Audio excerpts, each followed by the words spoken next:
Showing up wholeheartedly is showing up inside the belief that I am enough, I am worthy, I belong. And belonging to ourselves, showing up inside of our own center, our own worthiness, is a place of safety for ourselves. And when we can create and cultivate safety for ourselves, it automatically creates safety for our participants and for the people that we are serving. The greatest way of generating safety is by being a safe presence, meaning that I'm not reactive, I'm not getting defensive, I'm not judgmental, I'm not shutting myself down, I'm not shutting other people down, that I can create an environment that is authentic.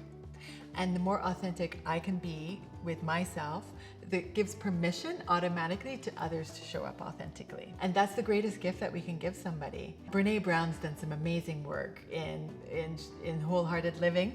And really, it's about giving up these cultural patterns of perfectionism that all of us, I think, we all have our own version of what that looks like, our own version of our story of I'm not enough, I'm not good enough, I can't do this, I'm not worthy. That story is what gets in our way of realizing our own potential as facilitators, and it's the same story that gets in the way of the participants and the people that we're serving in realizing their greatest potential.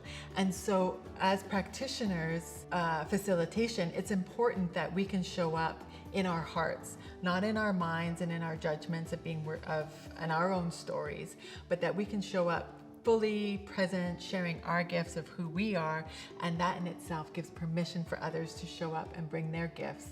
And it creates a safe listening space where people can feel seen and heard and acknowledged, and that in itself can be a beautiful gift. Whether I'm facilitating online or in person, one thing I like to do before showing up is practicing the content that I'll be delivering. So going through the module, going through the PowerPoint, reviewing the notes so that I know what the information is that I'm presenting.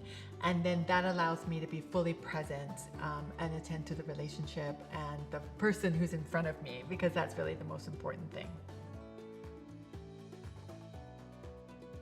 One of the core practices for showing up wholeheartedly is having a conversation with myself.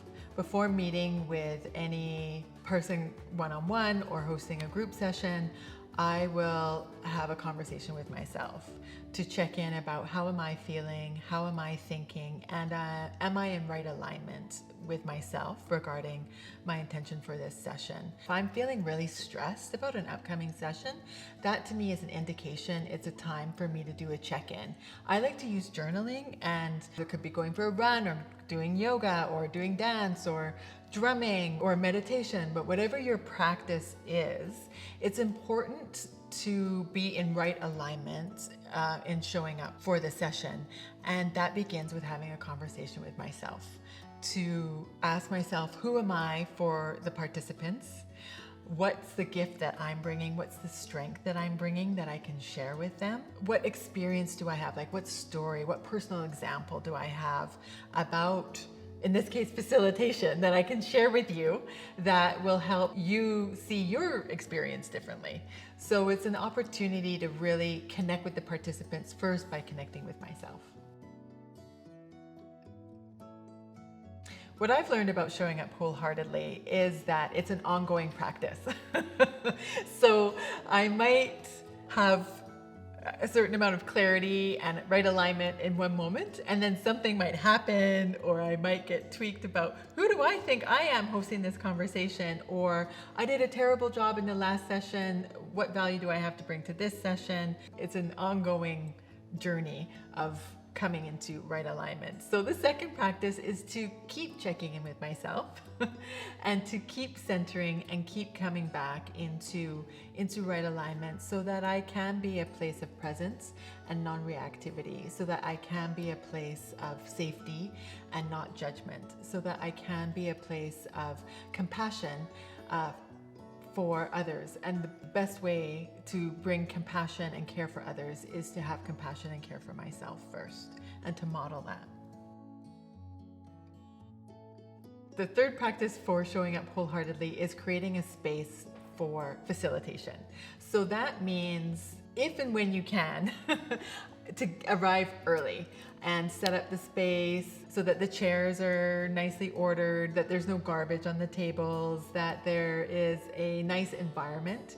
And I also like to bring in pieces of nature. If there's some leaves from a tree or a flower or a pine cone, just something that shifts the environment, that says this is no longer our institutional conversation we're having. This is a conversation between human beings. Sharing food is another way of doing that. Even bringing in like a tapestry, a beautiful cloth, and putting that over a table. Peter Block would say, change the environment and create community just by changing what the room looks like. So it's a way of bringing home into the institutions, and whatever small touches that help you feel at home in hosting a conversation, it'll also support the participants to relax and access another way of being and thinking. Depending on the institution that you work with and the environment in which you are gathering with people, you may have to check out what's possible and not possible to bring into that space. It's really following what in the environment would warm it up. So showing up virtually wholeheartedly also requires creating the space. So that means making sure that Zoom works, making sure that my computer's plugged in, making sure that I've got a nice environment, having some art behind us. It can be really healing and can evoke warmth. And for the participants who are viewing us, space matters, and how we show up in the space on Zoom matters. Even though we're not together physically, energetically, there's an imprint that we leave with each other. And so doing whatever you need to do in order to feel fully present, stop multitasking, put away the clutter, create the space where you can be fully present.